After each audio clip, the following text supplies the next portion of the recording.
किरणापूर रेती घाटांवर रात्री अवैध उत्खननाचा आरोप. तहसीलदार मंडळ अधिकारी भूमिकेवर नागरिकांकडून कार्यशैलीवर प्रश्नचिन्ह. मौदा तालुक्यातील रेती घाटांमधून नियमबाह्य पद्धतीने रेती उपसा होत असल्याचा गंभीर आरोप नागरिकांकडून करण्यात येत आहे.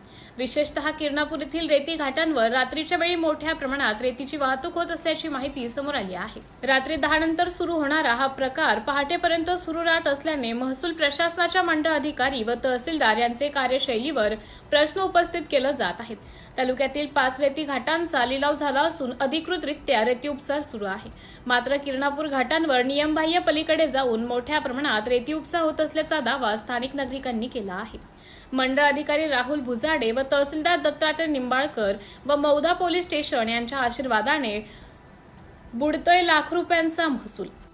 लाख रुपयांचा महसुलाला चुना ट्रॅक्टरच्या साहाय्याने रात्रीभर रेती बाहेर काढली जात असून महसूल व पोलीस विभागाची पथके येण्यापूर्वीच काम थांबवले जात असल्याची चर्चा परिसरात सुरू आहे.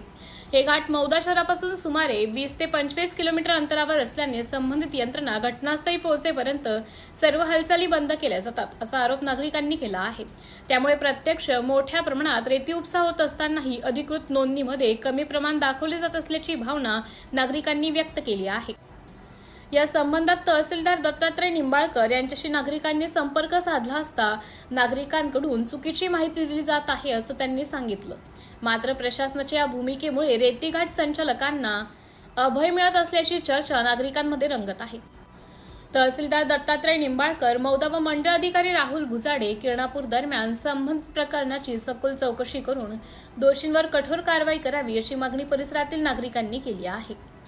नागरिकांच्या म्हणण्यानुसार रात्री 10:20 सुमारास तहसीलदार दत्तात्रय निंबाळकर यांना फोनद्वारे माहिती देण्यात आली होती. मात्र तुम्हाला चुकीची माहिती मिळाली आहे असं सांगत कारवाई करण्यात टाळाटाळ केल्याचा आरोप करण्यात येत आहे. त्यानंतर किरणापूर गावातून पुन्हा माहिती घेतली असता रात्रभर रेती उपसा सुरू असल्याचं सांगण्यात आलं.